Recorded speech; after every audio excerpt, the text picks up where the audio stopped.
I did my time and I went out. So abusive, play, it doesn't cut. That's not the vibrant. The reckoning, the sickening. What? What's up? What's going on? Welcome to Haunts, Graves, and Omens. My name is Fred Stewart, and with me, as always, my lovely co-host.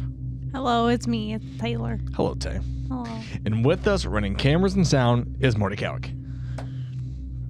It is not Marty. It is me. We go spirit the turf. Yes. Poking her head up occasionally. Down here. Marty's not here yet again. You know, there was a thing I was going to share for the podcast, but of course he's not here. Tis the holiday season. And also our dear baby boy is getting married very soon, so he's hustling, getting all that together. And we're going to be getting married next year. We are. Isn't that crazy? Think about that. In October. In October of next year, we'll be getting married. Which is, oh, what a decision that is, right? Marrying this guy. I'm happy with my choices. Ooh, I wouldn't be. But nonetheless, welcome back. This is part 2 of John Dillinger and the Dillinger gang. At the end of part 1, as we talked about, they had just escaped the law for now after a very grisly robbery where they had victims inside, where they had the victims on the outside of the car. They ate a guy's sandwich. Yeah. You know, just kind of just being general assholes. You know, it's not very nice. The clip that I was gonna share is very weird. There was a message that was sent from, I guess they recovered it from a satellite. I gotta see if I can find it. Oh.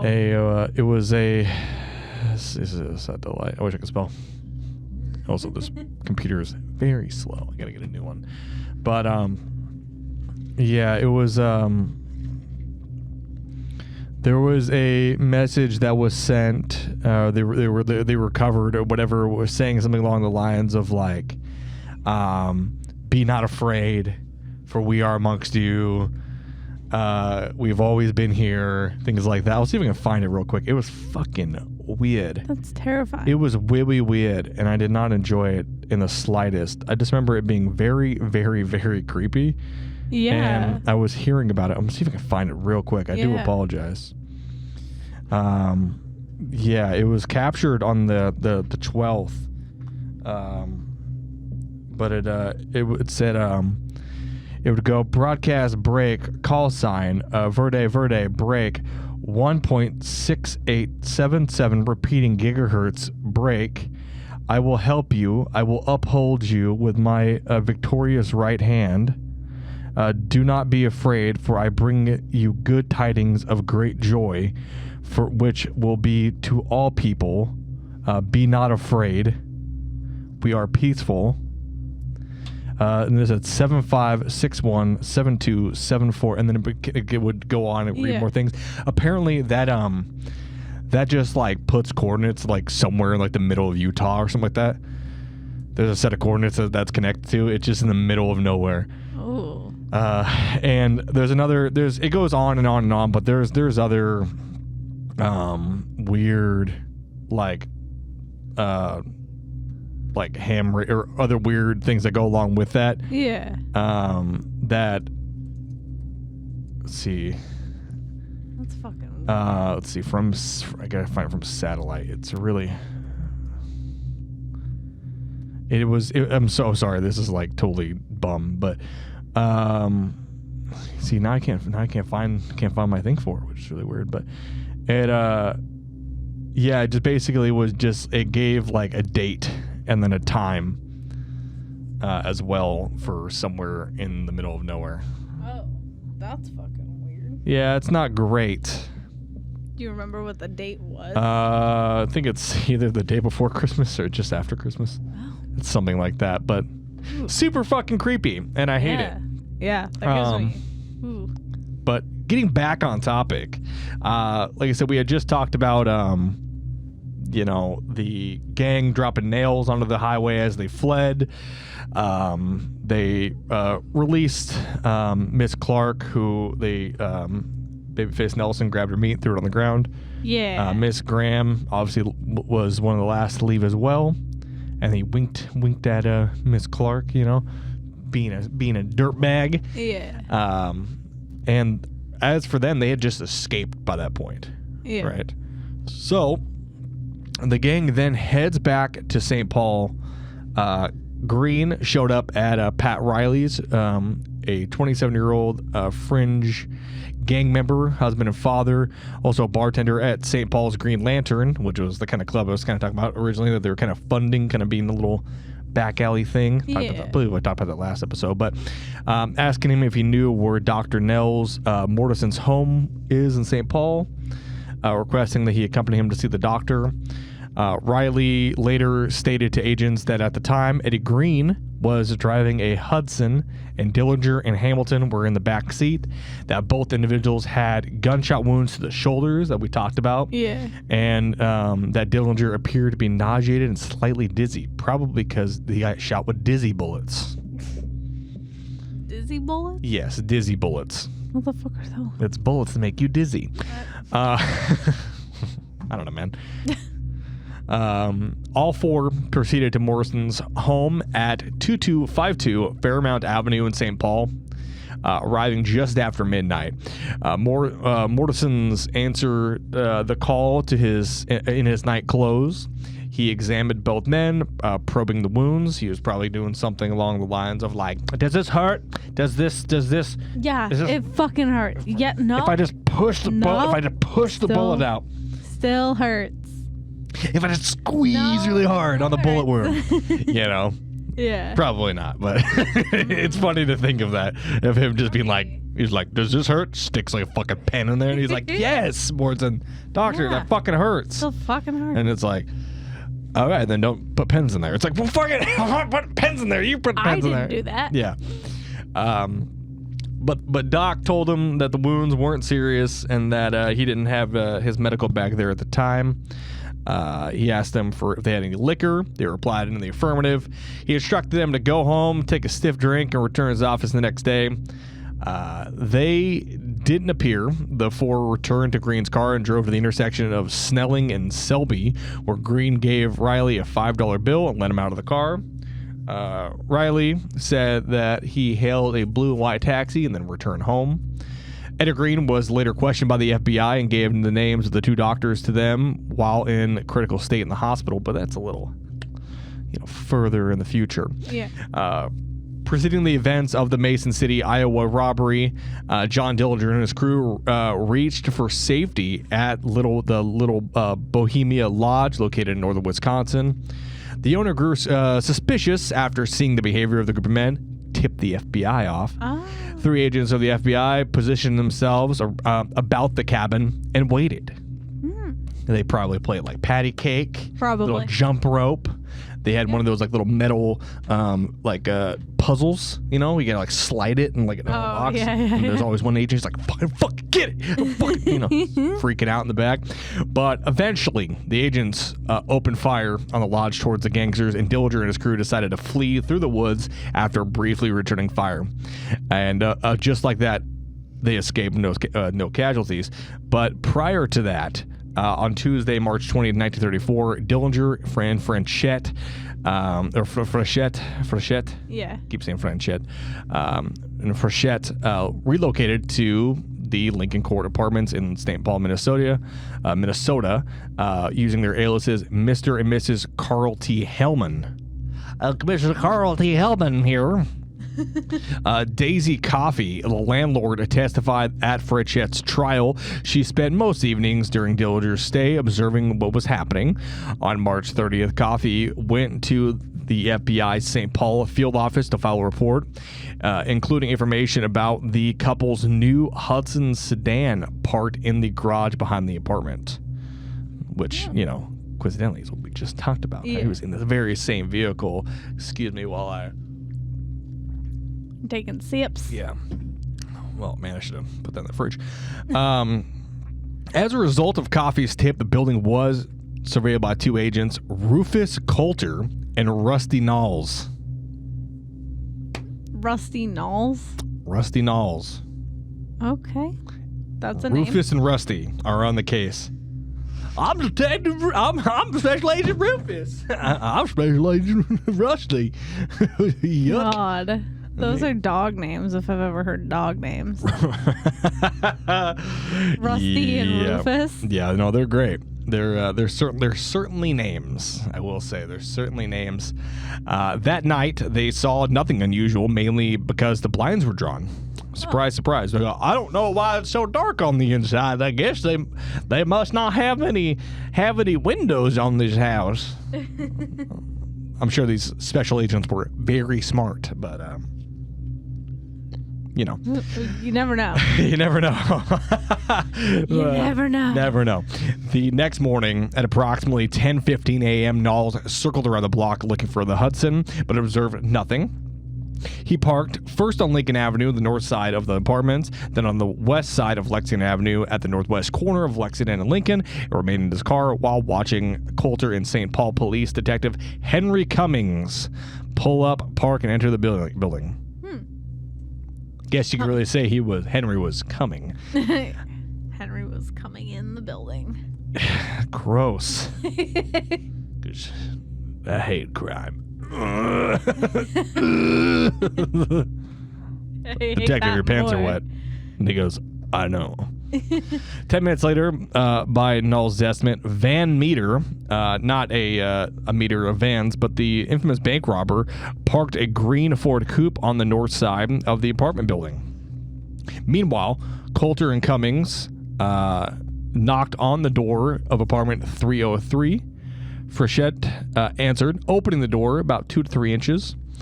She said she was not dressed and to come back later. Coulter told her they would wait. Indeed. Oh. After waiting 2 or 3 minutes, Coulter went to the basement apartment, to the basement of the apartment of the caretakers, Lewis and Margaret Medlinger. Sure, and asked to use the telephone to call the bureau. He quickly returned to Cummings, and 2 of them waited for Frechette to open the door. Van Meter then approached. Van Meter then appeared in the hall and asked Coulter if his name was Johnson. Coulter said it was not, and Van Meter passed on to the landing of the 3rd floor.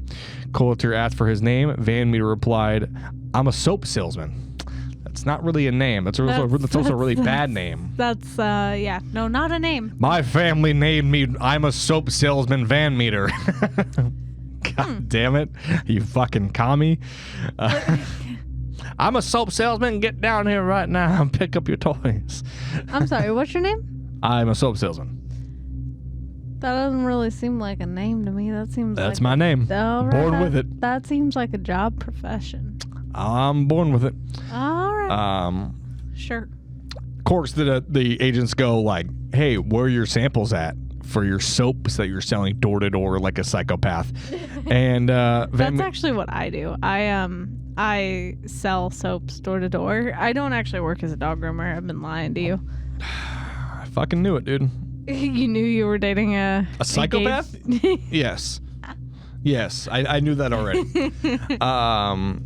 But Van Meter came up with a really quick reply to where his soaps were. Oh. He said they're in the car. Oh, so yeah. That's why he climbed all the way up to the 3rd floor without him. Coulter asked if he had any credentials. Van Meter said no and continued down the stairs. I don't need no damn credentials to sell soap. That's fair. Go show me your soap selling license. No. That's not fucking happening. Coulter waited about 10 to 20 seconds, then followed Van Meter, doing a classic trail behind. As Coulter got to the lobby of the ground floor, Van Meter began shooting at him. Naturally, just began immediately putting rounds in his direction. No, that sounds about right. He said, "You're not coming for my soaps." That is the daily life of a soap salesman. Just gunfights with the federal law enforcement? Yeah. Nice. I have that happen all the time. Yeah, I doubt that. No, doubt it, but it's true. I I feel like you would just cry. Maybe it's all a ploy. Maybe I don't actually cry that much. It's just a ploy. You do. It's just to make you think. It's just meant to make you think that I'm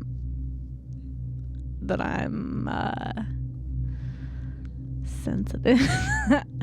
Yeah, so you can't even complete your own ploy, dude. Anyway, Coulter hastily fled outside, being chased by Van Meter. Van Meter then ran back into the front entrance of the building. Recognizing Van Meter, because he's firing at federal law enforcement, Knowles pointed out the Ford to Coulter and then asked him to disable it. Coulter then shot out the left rear tire. While Coulter stayed with Van Meter's Ford, Knowles went to the corner of the drugstore and telephoned the local police, then the Bureau of St. Paul office, and then the post office, and then his landlord, and then his wife. They had a nice conversation about 5-10 minutes. Then he called a local pizza shop, got a pizza getting delivered. That was starting on the way. And then after that, he just he called one of his other buddies, and then they caught up for a little bit. And then he called Coulter, who was on another phone right across the street, and they caught up for a little bit, and they just had this nice conversation. Oh, okay. It was super sweet. And then he kind of forgot what was happening, and then he remembered that they were in a gunfight. So while Coulter,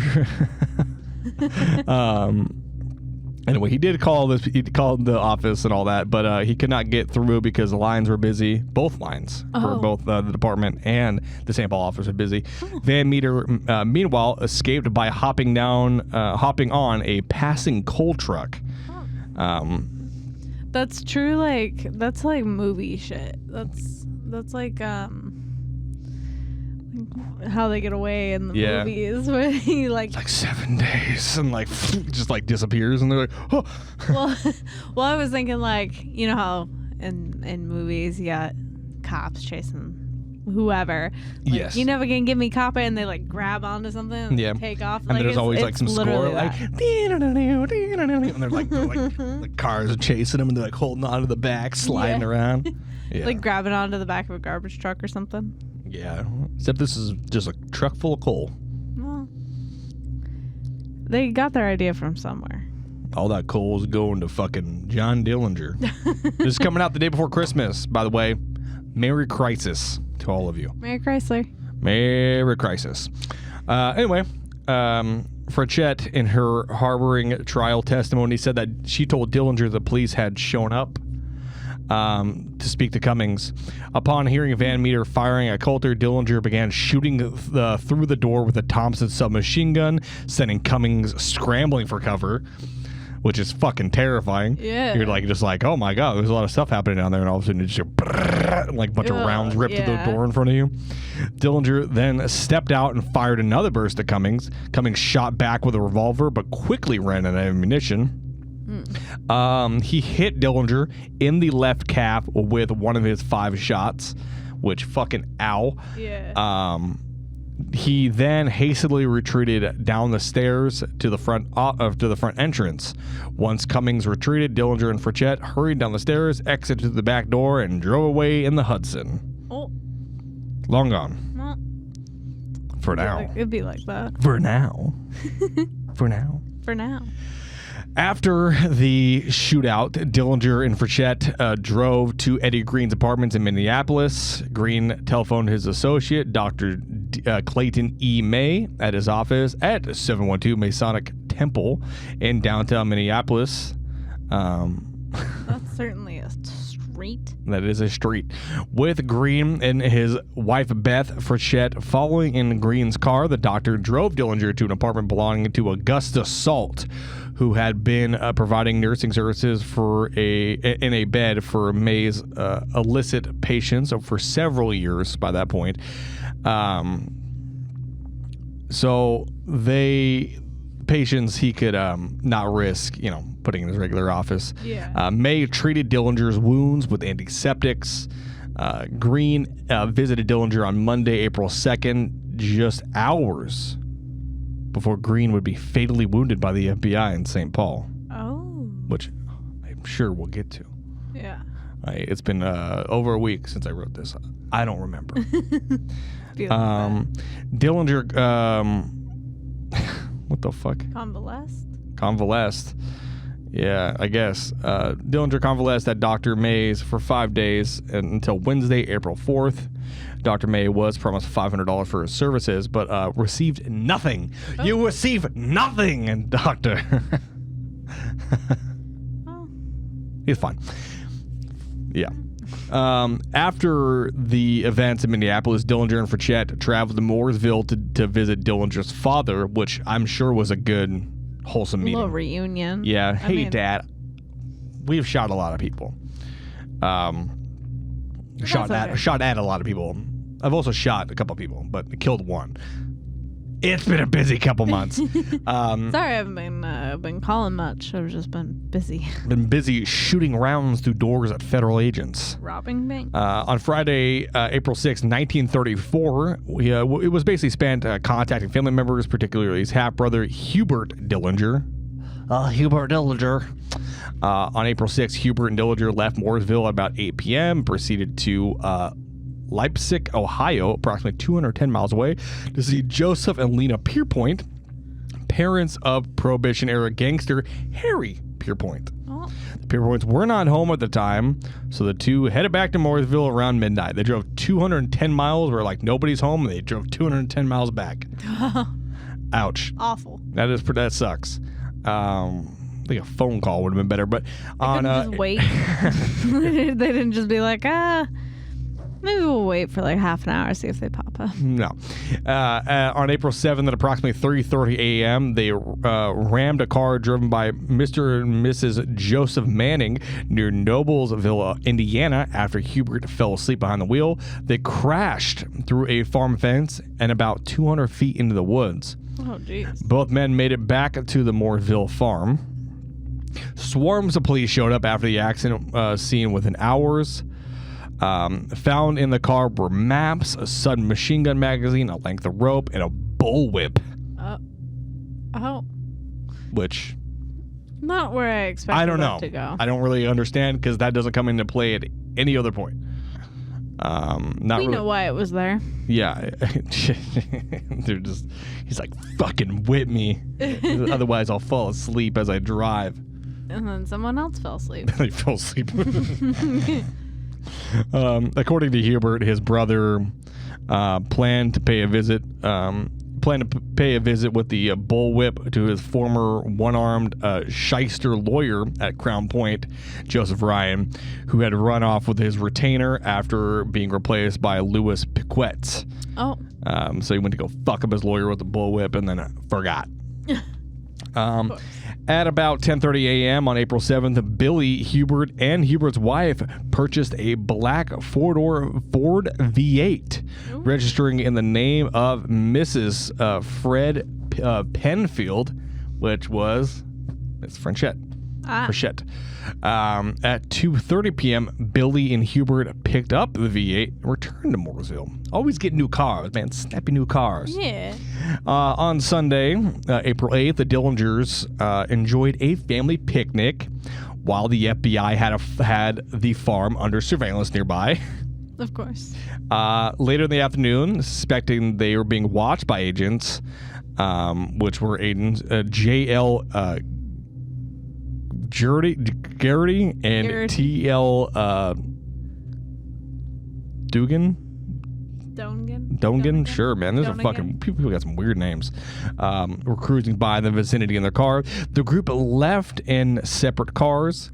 Billy Frechette drove the new Ford V8 with two of Dillinger's nieces, Mary Hancock in the front seat and Alberta Hancock in the back. Dillinger was on the floor of the car, just hanging out.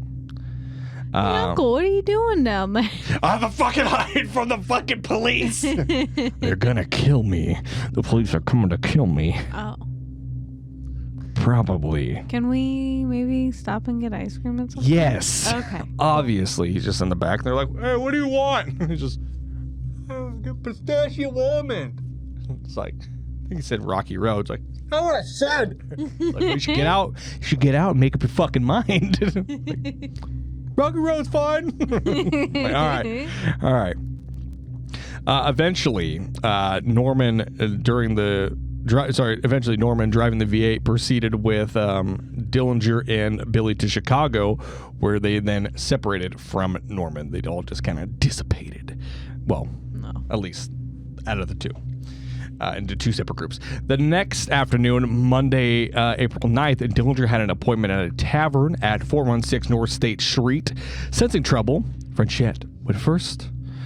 She was promptly arrested by federal agents, but refused to reveal Dillinger's whereabouts. They all, where's Dillinger, see? Where is he hiding? And meanwhile, he's just like standing there behind a coat rack that has nothing on it. He's like, shut the fuck up. Shut the fuck up. You don't fucking see me. I'm not right here. I'm like, oh, officers, I don't know where he could possibly be. And he just pans over and it's just like holding up leaves. Shit, fucking, like, that plant sure is talking a lot. I don't know. We'll find him. That's what you get when you get a monstera. That's true. So, yeah, it's great.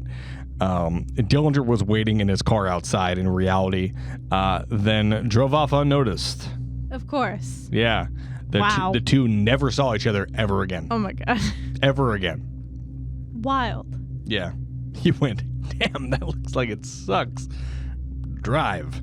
That's what he did. Dillinger reportedly became despondent after Miss Frenchette was arrested. Naturally, because that was his love, if you want to call it that. I mean, I guess their relationship was pretty kind of wholesome from what it seems like, at least from the outside. I mean, they were killing cops, but other than that, they were going on picnics with his family and shit. Yeah. Introduce him to the fam. Yeah. The pa. The other gang members tried to talk him out of rescuing her, but Van Meter encouraged him by saying that he knew where they could find bulletproof vests. That's a good kind of friend. I mean, it's a fucked up individual in the head, but that's a good friend. Yeah. Go like, hey man, don't wait. Hey, listen, man, don't go after her, man. Don't go after her. It's not worth it. And Van's just like, I know we can get bulletproof vests and dynamite. And it's like, what the fuck, man? What do you? It's like, I'll listen to him. Right. Where were you earlier with your dynamite and bulletproof vests, huh? Hanging out, having a tea party. Of course, yes. That Friday morning, late at night, Dillinger and Van Meter took a hostage. Warsaw, Indiana police officer Judd Pittengear. They marched Pittengear at gunpoint into the police station, where they stole several more guns and bulletproof vests. After separating, Dillinger picked up Hamilton, who was recovering from the Mason City robbery. The two then traveled to the Upper Peninsula of Michigan, where they visited Hamilton's sister, Anna Steve. On early April 20th, 420, Van Meter, Mary Comforty, which is known as Mickey, and Pat Riley were the first to arrive at Little Bohemia Lodge in the town of Mantowish Waters in northern Wisconsin. There's a lot of fucking names I'm about to throw at you. Emal Wanataka, sure, Wanatka. Who had opened the resort 4 years prior, greeted them. Arriving later were Dillinger, Hamilton, and Charrington by the way of Sault Ste. Marie, which was a looks like a boat or like an island. Looks like. It was indeed a island, so a little city. So they traveled that way, where it's like a little inlet area. Then Nelson and his wife Helen came in from Chicago. They were all just hanging out. You know, just a nice little reunion. Nice little cute reunion of just murderers and thieves. Wow. And last to arrive was Tommy Carroll and Gene Delaney. Oh. So just everybody's coming to hang out. Yeah, no, it's a nice little reunion for sure. Yeah. Riley stated that on the first night, he, Carroll, and Lester Gillens, Nelson, babyface Nelson, Dillinger and Emile played hearts until around midnight, just playing cards, it seems like, you know. He went to the bar while others stayed up in the rooms. Hamilton and Pat Carrington had the end room on the left upstairs, while Van Meter and Conforty had the room opposite. Tommy Carroll and Jean Delaney, together with Gills and Helen, occupied the little cottage on the right hand of the lodge driveway. Dillinger had the room on the left at the top of the stairs in the main lodge guy. Riley stated to the agents that Van Meter told him that Dillinger's room had 2 beds and that he and Dillinger would share a room. Riley stated that as he entered the room, Dillinger was lying on the bed on the left side of the room, reading with a bottle of whiskey on the stand next to the bed. As one does. That as he entered, Dillinger laid his magazine on the table and nothing was said. He noticed when Dillinger turned over, he had a .45 automatic under his pillow. Riley stated that Dillinger then took a drink of the whiskey and that he himself then locked the door, turned off the light, they went to bed, and nothing weird happened, and they definitely didn't kiss, and everybody should stop asking. Which I thought that last part was just kind of weird to... It seems very, like, I just want to make sure y'all know. No, we definitely didn't kiss. Stop asking. Stop. Absolutely Stop. not. Stop asking. We didn't. We didn't. Or maybe we did. We didn't, though. No. We might have. Excuse me. I'm sorry. Just, Did you get lost? I did get lost for half a second. I do apologize. It do be like that. I feel it. Anyway, the gang had assured the owners that they would give them no trouble, but they monitored the owners whenever they left or spoke on the phone. Emal's wife, Nan, and her brother managed to evade Babyface Nelson, who was tailing them, which is another story in itself, and mailed a letter of warning to a U.S. Attorney's Office in Chicago, which later contacted the Division of Investigation, the FBI. Days later, a score of federal agents led by Hugh Clegg and Melvin Purvis, swear to God, approached the lodge in the early morning hours. Hugh Clegg.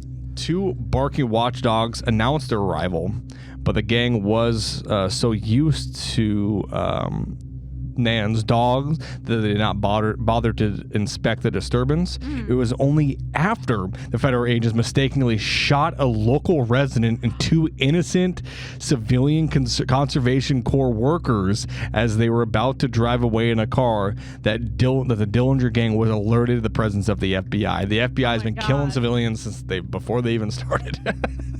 Wow. That's wild. You know what ROE stands for? Rules of engagement? That's correct. Rules of engagement. Now, do you think that was proper ROE? No, probably not. That they're not being fired upon, not posing a threat? Yeah, no, They're not identifying their targets? They're just fucking, they're like... Probably not. Listen, we believe that the Dillinger gang is here. Potentially. Shoot everything that moves. Maybe don't do that. Just an idea. Like maybe don't. Yeah. Just shoot everything. Maybe you should make sure that that's actually your target. Yeah. Gunfire between the 2 groups lasted only momentarily, but the whole gang managed to escape in various ways despite the agents' efforts to surround the lodge. We kind of talked about that briefly. Yeah. About how Dillinger just fled into the woods. J.J. Dunn, Tacoma County Sheriff's, received a call from the Department of Justice at 3:40 a.m. on April 23rd, giving notice that the gang might be headed his way in a Model A, Wisconsin plate number 92652. Dunn gathered a posse that included Deputy Sheriffs Joe Hayman, Norman Dieters, and Larry Dunn, with Hastings Night Policeman Fred McArdle. Yeah. The coup was spotted 6 hours later, shortly after 10 a.m., entering the city from the south of the Highway 3, then, quote, turned at the drugstore corner to cross the High Bridge in the direction of St. Paul, Minnesota. The officers used Heinen's Buick sedan in the pursuit, with Heinen driving and McArdle armed with a .30-30 and Dieters a 30-40? What the fuck is a 30? I gotta look at what 30-40 is. I'm sorry. I don't know what a 30-30 is. 30-30 is like a lever action. What the fuck's a 30-40? That's math. Oh, so it's just like it's just another bolt action kind of. It's a bigger. It's just like a similar to a 30-30. Okay, that kind of makes sense. So a large cattle truck slipped between the officer's car and the Model A, and Heinen was unable to pass the truck until he reached the opposite side of the spiral bridge. Upon leaving the north end of the bridge, the bandit car was seen climbing the hill a half mile across the valley. The Buick started to creep up on the trio. McArdle and Dieters fired warning shots outside of the windows as the two cars were leaving St. Paul Park. Dillinger, the middle passenger with Van Meter driving, returned fire with his .45 through the rear window of the coupe. As the cars roared up the highway toward Newport, approximately 50 shots were engaged. Oh my God. So they were just they were having on a fucking highway. On a highway. They're having a gunfight on a highway as they're driving. That's truly movie shit. This whole story is movie territory. Yeah. But this actually happened, which makes it even more insane. Wild. You know, so you can see like the older cars, and you're like, yeah. they're like cruising to fucking just ripping off like 30 rounds, and he's like, fuck it, and just like ripping rounds back at him as they're like dodging in and out of traffic. It's fucking insane. It's like this is why I love like mobster stories like this, because it's like it's not really a mobster, but it's like robbery stories. Yeah, they're always so fucking crazy. That's like the North Hollywood shootout. Yeah, like. I love that story. I mean, it's terrifying. Right. But at the same time, you're like, pretty fuck badass. Like, you know, like not only like from the law enforcement side of them chasing these gunmen, but then they're just taking heavy automatic gunfire, and they're like, we're not going to stop. We're going to get the bad guys. Anyway. That's wild. It's insane. I can't believe that happened on a highway. It's just happening on a highway. The chase started near St. Paul Park, according to officers involved, was about 20 miles. So they were just fucking chasing for 20 miles, which isn't a lot, but... No, but like also when you're having a gunfight. When you're having a gunfight, it's a lot. On the highway, 20 miles is a long distance. So McArdle fired a shot that inflicted a mortal wound into Hamilton. In describing the shot, McArdle said, when the bullet hit the car, the coupe seemed to wobble for a minute. Then we thought it was going to go into the ditch. The driver managed to keep it on pavement. However, after doubling back to St. Paul and crossing the highway towards Cottage Grove, they lost all of us in the hills. The car would soon be replaced before heading to Chicago to seek out medical attention for Hamilton. It should be remembered that the trio hadn't slept at all the night before. It was also extremely cramped in the coupe with 3 people, one of them being mortally wounded, as the length of a Model A seat is only about 39 inches across. So not even 2 feet. Yeah, and you have 3 dudes in there, and fucking they're shooting. It's not a very comfortable thing. No. Model A's are not very big. Yeah. And I mean, I know it's been said, but I can show you what a Model A looks like. They're not very big. And for those listening and watching, I'm sure you can picture a Model A. I'm sure you've seen one. You just imagine like kind of an old timey car. Yeah, it's an old timey car. It's exactly what you think it is. Yeah. It's not great. Much has been written about the slowness of the Model A used in the escape, top speed about 45 miles an hour, but with a large part of the driving done across darkness, Van Meter wouldn't have been going very much faster than 40, 45 in any car, since headlight systems in all cars of the period were notoriously inadequate. At highway speed at night was simply too dangerous. It's unfortunate for Dillinger, Van Meter, and Hamilton that they didn't ditch the coupe for a faster car at daybreak. It possibly wasn't plausible to even do so because of, they have a guy who's bleeding to death and dying. Yeah. Just like. So, how long have you had this car? Has it been well used? It's slightly used. There's just blood. There's blood all over the seats and windows. The rear windshield is like shot out. There's fucking shell casings all over the place, and they're just like, it's slightly used. Nowadays, it'll be like 2,500. I know what I got. Yeah. I know what I got. It's I know what I You have. have a fucking crime scene is what you have. It's like, I know what I got. I know what I got. I'm not going any lower. I'll go a little lower. Cash only. Cash only, yeah. Hamilton was taken by Dillinger and Van Meter to see Joseph Moran in Chicago, though Moran refused to treat Hamilton. He died at a Barker Karpus hideout in Aurora, Illinois, 3 days after the shooting. Oh, geez. Near Hastings. We made it 3 days, though. Oh, man. Wild. That's pretty bad. 3 days of just suffering until you Yeah. fucking die. Dillinger, Van Meter, Arthur Baker, Valoni Davis, and Harry Campbell, members of the Barker Karpus gang, buried him in Oswego, Illinois, which the Barker Karpus gang should be another thing we should talk about one of these days. I like little fun robbery stories. Yeah. On May 3rd, 1 week after Hamilton's death, Dillinger, Van Meter, and Tommy Carroll robbed the First National Bank in Fostoria, Ohio. Right back to it. Ready to fucking go. Yeah. In the robbery, Fostoria Police Chief Frank Culp, which is fucking wild name, was wounded when Van Meter shot him in the chest with a Thompson. Oh, shit. That'll do it. Dillinger and Van Meter spent most of May living out of a red panel truck with a mattress in the back. Definitely not kissing. Definitely not doing anything weird. Stop asking. Definitely not. How's Spear of the Turf doing in there? She doing? She found a bottle cap, I guess. We don't ever drink in this room, so No. I highly doubt that. She's literally never seen alcohol a day in her life. No. Never seen her parents ever drink alcohol. It's a bottle cap. Nice. That's great. She found it. She finds literally anything that you don't want her to find. That's her very lovely skill set, is finding things you don't want her to. Of course. In early May, Dillinger paid a visit to Fred Hancock at 3301 East New York Street in Indianapolis. The Shell filling station where Hubert and Fred worked gave him about $1,200 in cash. Oh, wow. It's a lot of money. Wow, that was a lot of money. Fred Hancock said, quote, "It was Tuesday, May 10th. I don't know why he's British, but he's British now. That I next saw John. No, he's Australian. A fellow came to the station around 5 and 4 p.m. On this date, dressed in overalls, wearing glasses, no coat, wearing a sleeveless jacket.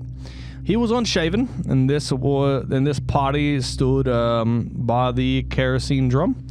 I did not recognize him at the time, but he continued to wait upon a customer who was in the station, and then walked to the filling station, thinking that this party standing by the kerosene drum was a kerosene customer. This party then walked over to the filling station house and knocked on the window to attract my attention. When I looked more closely, I realized that it was John." Jesus. It startled me. What, the change? The sudden change, yeah. Yeah, I feel like this hits better. He then left me with a package containing money and told me where to take it. He said to tell Dad if anything happened to him to give Billy some of that money. He gave me $1,200 made up of 4 packages. $500 for Grandpa, $500 for my mother, Audrey Hancock, $100 for Hubert, and $100 for myself. And I personally delivered this money to the people it was intended for. John told me how hot he was. What? Like, hot as in, it's hot. Like, he's wanted. Oh, okay. Not that he was like, I'm so fucking sexy. I was really confused for a minute. Spirit is very concerned about that noise. She was like sniffing the carpet.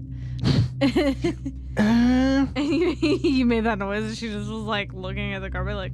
Yeah. Anyway, yeah. This was after the time the shooting had occurred at Little Bohemia Lodge in Wisconsin. He said he would return in 2 weeks. He was walking at the time. I did not know how he came into the station. When leaving, he walked out of the station and walked south on LaSalle Street into Washington Street. The money was all made up of $1, 5s, and $10 bills. There were very few $10 bills in the money. It was mostly 5s and 1s. I used the $100 John gave me in connection with some work I was having done on the eyes of my little girl. Oh. That's nice. And I understand that Mother and Grandpa later paid out the $500 they each received to some attorney, possibly John Ryan, in connection with John's case. Oh. She climbed up onto my lap while you were reading. Hi, honk honk. You see her little... She bonked her nose. Yeah, she did. She got a little scar on her nose. It's okay. Agent Whitson had been observing the activity at the Shell station on the corner of New York and LaSalle. Whiston said, on 5/10/34, I noticed a stranger talking to Fred Hancock near the kerosene drum. Basically just repeats the same shit over and over again. Guy had a beard. He in his right hand, he carried at all times what appeared to be a pink milk bottle wrapped in newspaper. Oh. Whoa. Yeah, excuse me, I have to take that out. It's getting a little too spicy. No, you're good. You're good. Oh. We're chilling. Too much nicotine. Yeah, I basically saw this guy just kind of walk, just down the street. Yeah. The same thing that was reported. On May 24th, it is alleged that Van Meter killed East Chicago policeman Francis Mulvihill and Martin O'Brien, who tried to pull him over. Oh, shit. Yeah. This is where everything kind of starts turning sideways. Yeah. Pulls him over, kills both of them. On June 7th, Tommy Carroll was shot and killed in Waterloo, Iowa by police. Dillinger and Van Meter reunited with Nelson a week later and went into hiding. Makes sense. So, on June 30th, Dillinger, Van Meter, and Nelson, an identified fat man, potentially Marty Cowick, robbed the Merchants National Bank in South Bend, Indiana. Potentially. I'm just saying we don't know. I mean, we don't know, but, like, it's probably not Marty. Probably. We simply don't know. Sure, we do not know, but probably not. The identity of the fat man has never been confirmed. It is widely suspected as one of Nelson's associates, or that of Pretty Boy Floyd himself. Oh. Which would be another fun case we should cover. Yeah. During the robbery, a police officer named Howard Wagner was killed when Van Meter shot him in the chest as he responded to the sound of a burst of submachine gunfire coming from inside the bank. And in a tale old as time, Van Meter finally got his justice when he was shot in the head. Oh, shit. During the resulting shootout. Oh. He was seriously wounded. Yeah. No, that makes sense. So by July of 1934, Dillinger had absconded. The federal agents did not have any information of his whereabouts. He had, in fact, gone to Chicago, where he had used an alias of Jimmy Lawrence, a petty criminal from Wisconsin who bore close resemblance to Dillinger, working as a clerk. And Dillinger found that in a large metropolis like Chicago, he was able to live an anonymous existence for a while. What he did not realize is that federal agents' dragnet happened to be based in Chicago. Oh, yeah, no, that They doesn't were work looking very well. for him based out of Chicago. Yeah. When authorities found Dillinger's blood-splattered getaway car in a Chicago side street, they were positive that he was in the city. Yeah, I mean, that makes sense. But also, what if he wasn't? What if it wasn't even connected to him? I'm gonna say it probably was. I mean, it probably was, but Dillinger was here, just written on the back in blood. According to Art O'Leary, I said, yeah. of course. According to Art O'Leary, as early as March of 1934, Dillinger expressed an interest in plastic surgery. Makes sense. And he had asked O'Leary to check with Piquet on such matters. At the end of April, Piquet paid a visit to an old friend, Dr. William Louser? Sure. Loser? Loser? Sure. Close to Losley. It is close to Loseley. Loser had practiced in Chicago for 27 years before being convicted under the Harrison Narcotic Act in 1931. He was sentenced to 3 years at Leavenworth and was paroled on December 7th, 1932, with Paquette's help. He later testified that he had performed facial surgery on himself and obliterated the fingerprints impressions on the tips of his fingers by the application of using caustic soda in preparation. So he just would fucking burn his fingertips off. Hate that. Which is fucking super metal, dude. It's super awful, but it's super heavy metal. It works, but it did work. Damn. Paquette said Dillinger would have to pay $5,000 for the plastic surgery, $4,400 split between Paquette, Louser, and O'Leary, and $600 for Dr. Harold Cassidy, who administered the anesthetic. The procedure would be done in the home of Paquette's longtime friend, 67-year-old James Probasco, at the end of May. On May 28th, Louser was picked up at his home at 7:30 a.m. by O'Leary and Cassidy. The three of them drove to Probasco's place.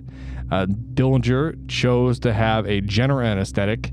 Loser testified, stating, "I asked him what work he wanted done. He wanted 2 warts moles removed on the right lower forehead between the eyes, and one at the left angle, outer angle of the left eye as well.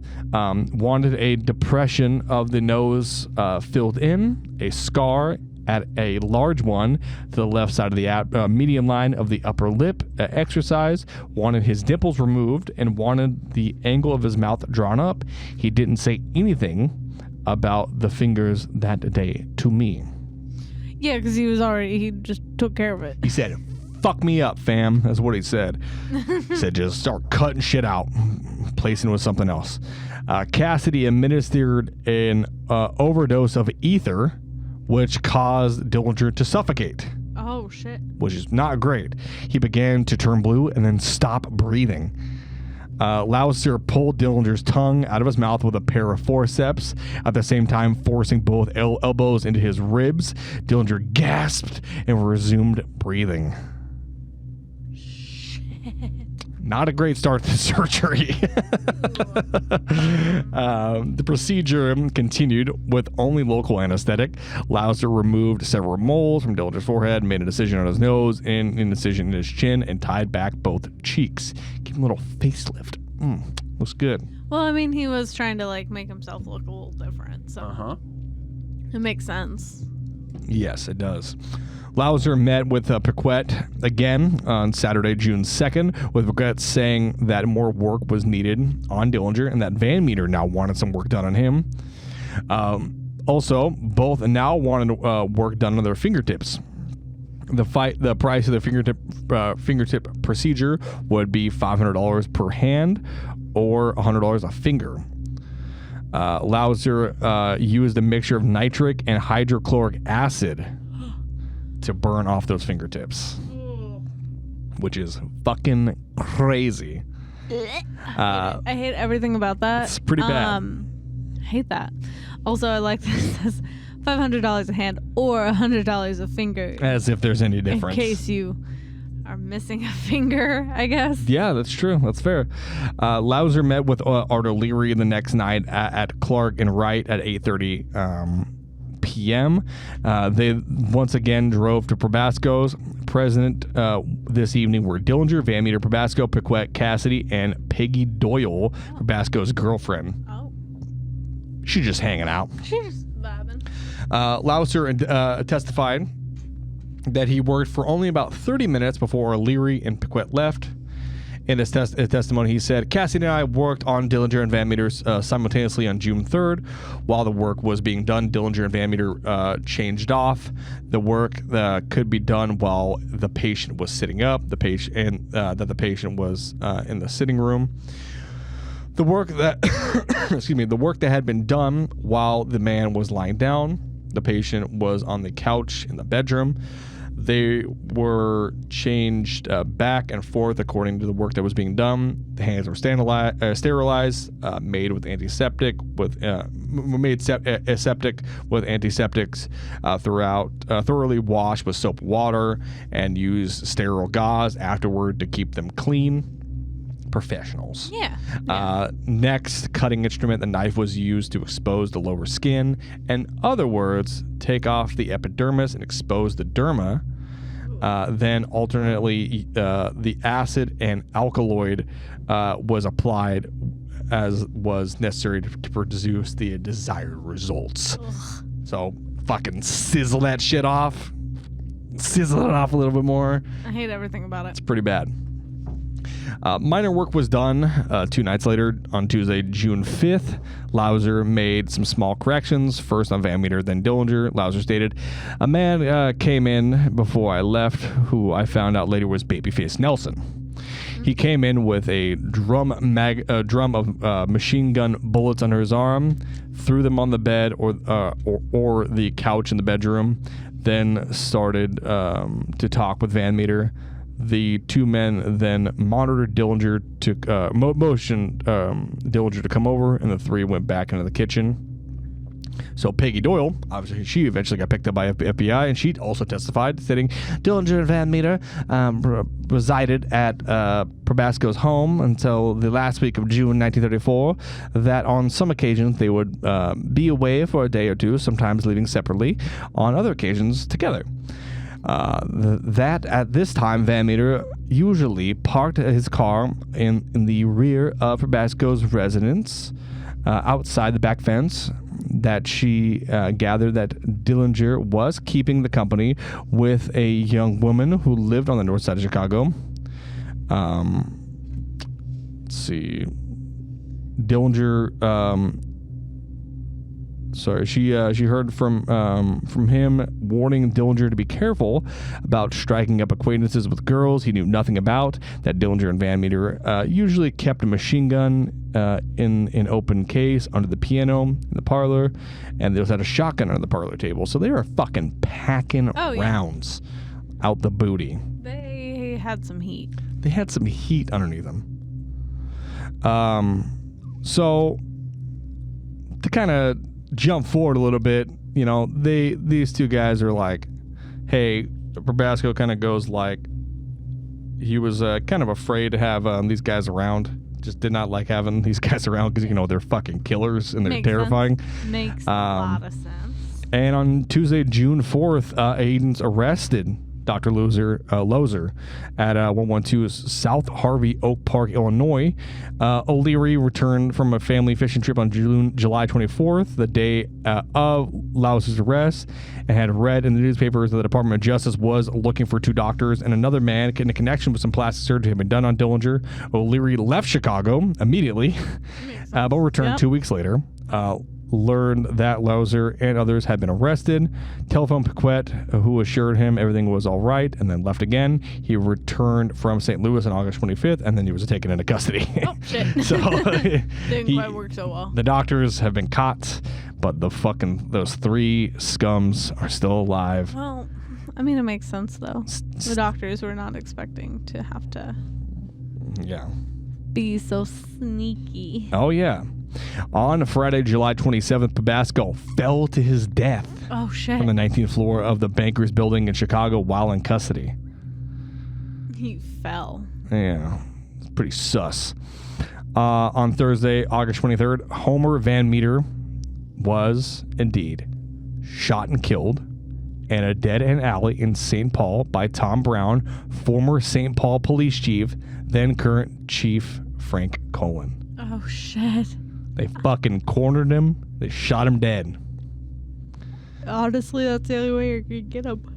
Yeah, man. They really got him. Yeah.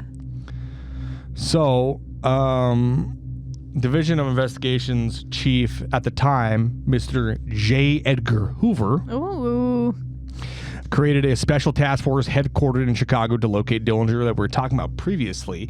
On July 21st, Anna Cabanas, madam from a brothel in Gary, Indiana, which we all know Gary and Anna is fucking lovely this time of year.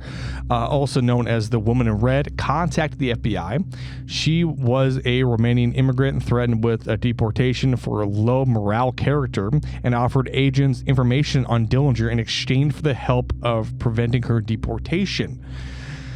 The FBI agreed to her terms, and she was later deported nonetheless. Oh, shady. Mm-hmm. Fucking rude. Never trust J. Edgar Hoover, dude. Never trust the Fed. Never. Never, ever. Yeah. Never trust the Fed. I just, wow. Yeah. Wow. Like, yeah. No, tell us. Yeah, dude, it's crazy, right? Joke's on you. Bye. Bye. Have fun. So Campagnas revealed that Dillinger was spending time with another prostitute, Miss Polly Hamilton. Oh. And he said that the couple were going to go see a movie together the next day. Now, to kind of quickly jump back and talk about Polly Hamilton, Rita Polly Hamilton was a teenage runaway from Fargo, North Dakota. She met Anna Ivania and Campagnas and Gary, Indiana, and worked periodically as a prostitute in Anna's brothel until marrying Gary, police officer Roy O'Keel in 1929. Oh. They divorced in March of 1933. Okay. In the summer of 1934, the now 26-year-old Hamilton was a waitress in Chicago at the S&S sandwich shop located at 29.5 Wilson Avenue. She had remained friends with Sage and was living in a shared space with Sage and Sage's 24-year-old son, Steve. Dillinger and Hamilton, a Billy Frichette's look-alike, met in 1934 at the Barrel of Fun nightclub located at 41 Wilson Avenue. Dillinger introduced himself as Jimmy Lawrence and said he was a clerk at the Board of Trade. And then they continued to date. And we jump back to now the present. So on December 15, 1934, pardons were issued by Indiana Governor Harry G. Leslie for the offenses of which Anna Campagnas was convicted. Campagnas stated that on Sunday afternoon, July 22nd, Dillinger asked her whether she wanted to go to the show with them, Polly and him. She asked him what the show was they were going to go see. He said, quote, he would, quote, like to see the theater around the corner, just meaning the Biograph Theater, which is like a block away. She stated that she was unable to leave the house to inform Purvis or Martin about Dillinger's plans to attend the Biograph, and that they were going to have some fried chicken for the evening meal. Oh. Tasty. That is tasty, you know. She's like, I gotta inform these feds, but also we're having chicken. She told Polly she had nothing in which to fry the chicken, that she was gonna need to go to the store and get some butter. While at the store, she called Purvis, informing him of Dillinger's plan to attend the Biograph Theater that evening, at the same time obtaining the butter. You're frying your chicken in butter? Oh, but it's good though. I don't know. It's the 30s. I know, but they had oil in the 30s. Huh? Did they? Yeah. I don't know. I wasn't alive then. I don't know. You say that like I was. Well, you're talking about like you know what they were cooking in. Well, they had oil. I know they had oil. Oil was not new. I don't know, dude. You're asking the wrong guy. So she was. It's kind of funny of the thought of like her just like she's like, yes, Special Agent Dillinger is going to be going to the Biograph Theater. Yes. Mm-hmm. I did get the butter. Yes. It was on sale. Yes. Mm-hmm. No, they didn't have oil. They didn't have oil? I don't fucking know. She then returned to the house so Polly would not be suspicious, and that she would not. So she went out to call anyone. A team of federal agents and officers from the police force from outside Chicago was formed, along with a very small number of Chicago police officers. Among them was East Chicago Police Department Sergeant Martin Zarkovich, the officer whom Campagnas had acted as a criminal informant. At the same time, federal officials felt that the Chicago Police Department was thoroughly corrupt and could not be trusted. Surprise, surprise. The federal government says you can't trust anybody. I mean, it sounds But also probably. like maybe it was corrupt because, he fell out the window. Yeah. In custody. It is quite sus. Hoover and Purvis, sure, also wanted more of the credit, because of course they did. J. Edgar Hoover was like, we fucking did it. It was us. Not wanting to take the risk of another embarrassing escape of Dillinger, the police were divided into two groups. On Sunday, one team was sent to the Marlboro Theater on the city's west side, while another team was sent to surround the Biograph Theater at 2433 North Lincoln Avenue on the north side, which I believe still exists to this day. I think so. So, are you ready? I'm ready. It's about to get fucking crazy. I'm so ready. So crazy. As is not already insane story as is. Right. At approximately 8:30 p.m., Sage, Hamilton, and Dillinger were observed entering the Biograph Theater, which was showing a crime drama, Manhattan melodrama, featuring Clark Gable, Myrna Loy, Myrna Loy, and William Powell. During the stakeout, the Biograph's manager thought the agents were criminals preparing for a robbery. He called the Chicago police, who dutifully responded and had been waved off by federal agents who told them that they were on a stakeout for an important target. Imagine being so good at being undercover, you get called on by somebody thinking that you're criminals. Oh my God. It is pretty funny. That is pretty good. So they enjoyed their movie. They're hanging out, and they're probably like, I love you, Myra.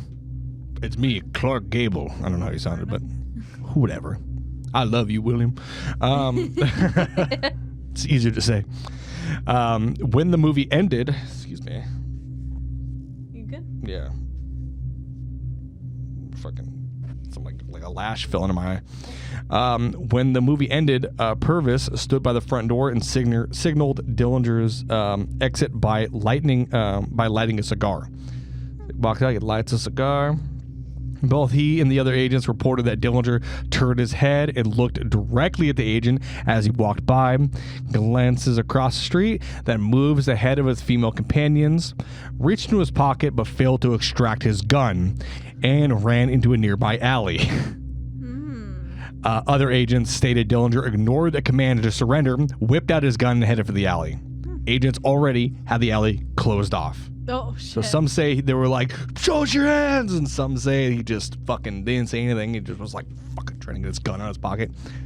But nonetheless, the gun never comes out. I mean, yeah, so I feel like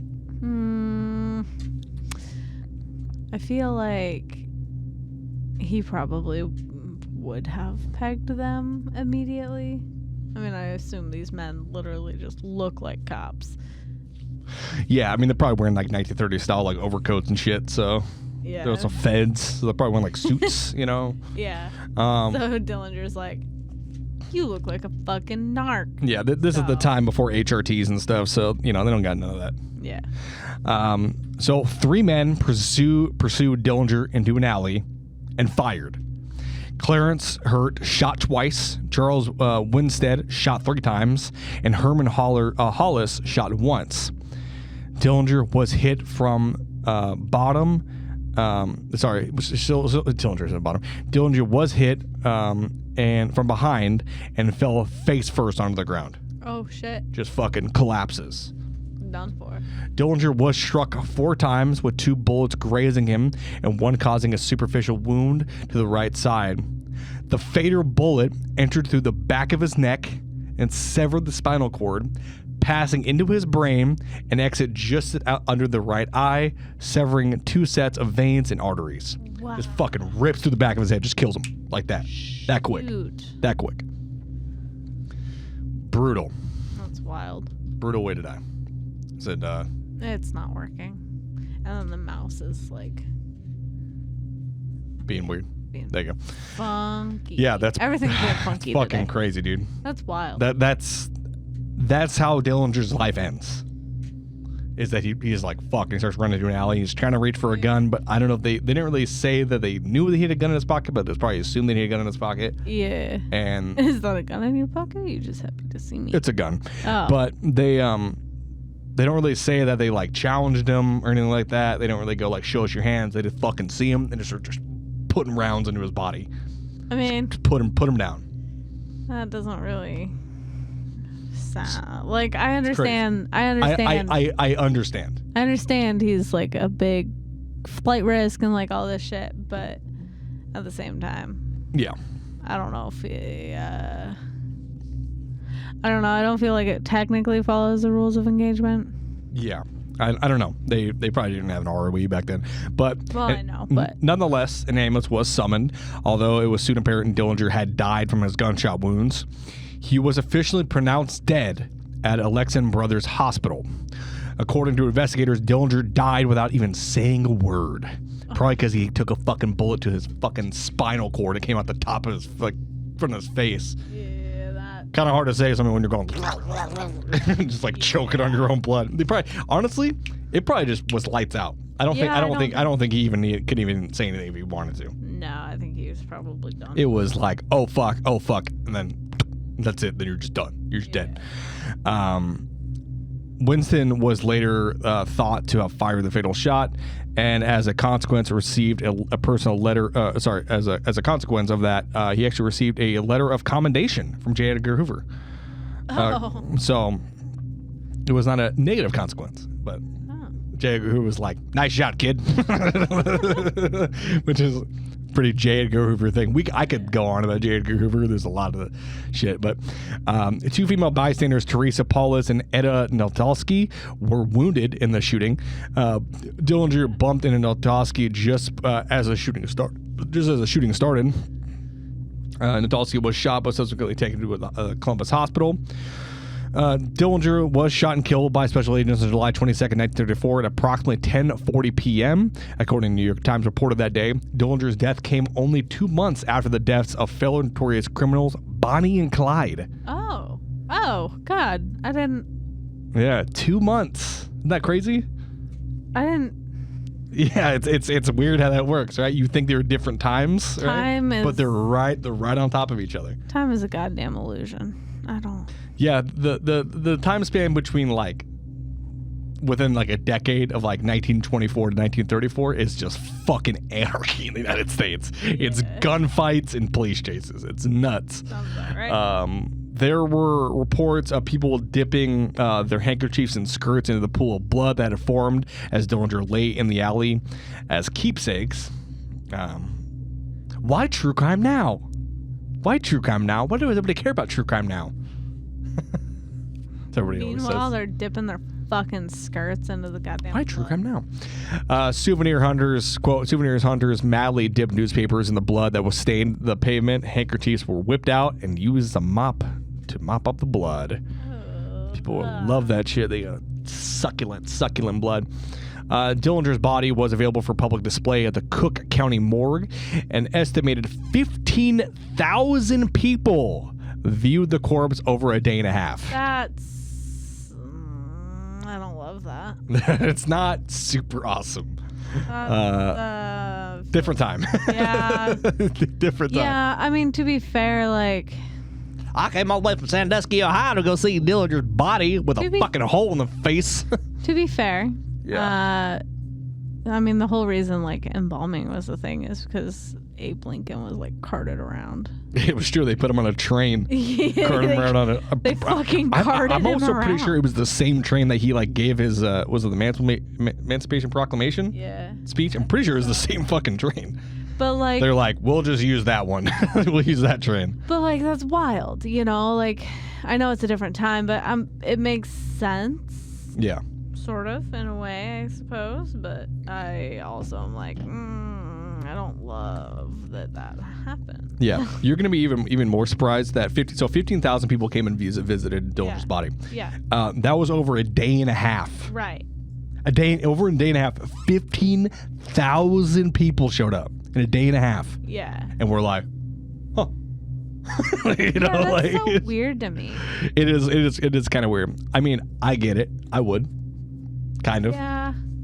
You know, it's like, well, it's kind of like Charles Manson's girlfriend that he had wanted to marry. You know, they wanted to be married. Yeah. And then he found out her motive was that when he died, she was going to embalm his body and take him around and showcase him. Yeah. So, yeah, it's fine. As many as 4 death masks were also made. You know, death mask is. Yeah, those make sense. Yeah. Those make sense. Sure. But Dillinger is buried at Crown Hill Cemetery in Annapolis, in Illinois. Dillinger's gravestone has been replaced several times because of vandalism by people chipping off pieces as souvenirs. Hilton Crouch, an associate of Dillinger's on some of the early heights, is also buried a few yards to the west. And just like that, that is the end of John Dillinger and the Dillinger gang. Well, most of them. Yeah. Others have their own stories, like Babyface Nelson and Pretty Boy Floyd. Did you have fun? I mean, I don't know if fun is what I would describe the last half of that, but yeah. It was kind of fun. I mean, it was a lot of murder. It was a lot more murder in that. It is a lot more murder. Than the first half. The first half, they're like, we're just hitting banks, see? We're just out here taking the money. And then the last half, they're like, we're fucking killing any cops that get close to me. I mean, it makes sense. Also, that Van Meter did that. They killed 2 cops on a traffic stop, which is crazy. That is wild. He was able to kill both of them and not get shot, even after being shot previously. Yeah, that's wild. Dude got shot in the fucking, in the dome, I believe, is what I said. And then it was just like, I'm good. Pretty wild. What the hell is this thing? It's for a spirit. Oh, I was like, what the heck? It's her little leash thing. One of her collars. I was just fidgeting with it. That's why I have so many bent bottle caps in here. But I thought it was fun. I thought it was just it's very interesting. Crime stories like that always hit, like, for me. Yeah. You know, they're always just incredible. Have we done Bonnie and Clyde? I think we talked about it. I think we talked about doing it. I don't think we ever actually did it. We haven't actually talked about it. Oh, shit, man. Which is not a bad option. I don't know why I always forget. Just like, I know they exist, obviously, but I always forget that they're an option. They are indeed an option, man. I'm not going to forget about them. When we write, you know. Yeah. I love these kind of stories, though. I find them so fun. I mean, they're fucking, I mean, it's like when I did the Killdozer and the North Hollywood shootout stories. Like, they're pretty short stories combined, but you combine them together, it's a nice episode. Yeah. But, like, those stories together are like fucking movies. Yeah. Especially North Hollywood shootout, them just coming out and just dumping fucking AK rounds into LAPD's cars. Like, this story is exactly like that, except it's way longer. Of just them being in, like, car chases and, like, bust out the back window. And, like, it's insane. It's insanity. It is wild. But Merry Crisis, everybody. Merry Chrysler. You have dead John Dillinger for you. Merry Crisis. That's our gift to you. What do we have? We're going to be walking around Fan Expo as visitors. What day is that? The 13th of January. 13th of January, we'll be walking around as visitors in our fun little Mothman cosplay thing we're rocking. It'll be super fun. And if you're there, come say hi, and I'll probably have a sticker for you.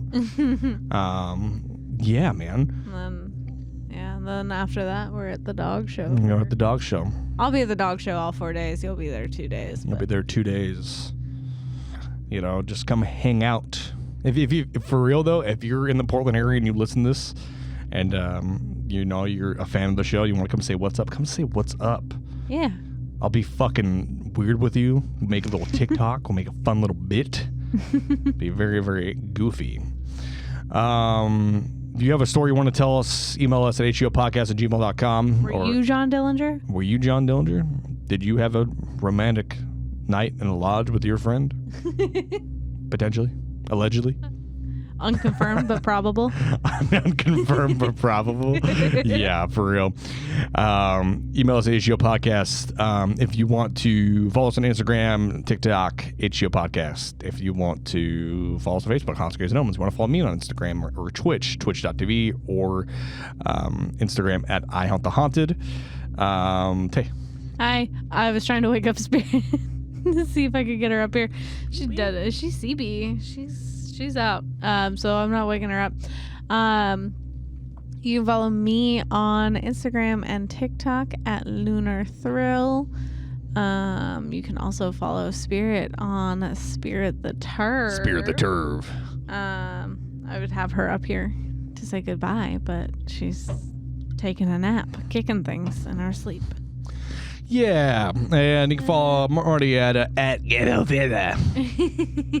If you guys got any you guys are working on some need some for voice acting work or something like that, hit me up, man.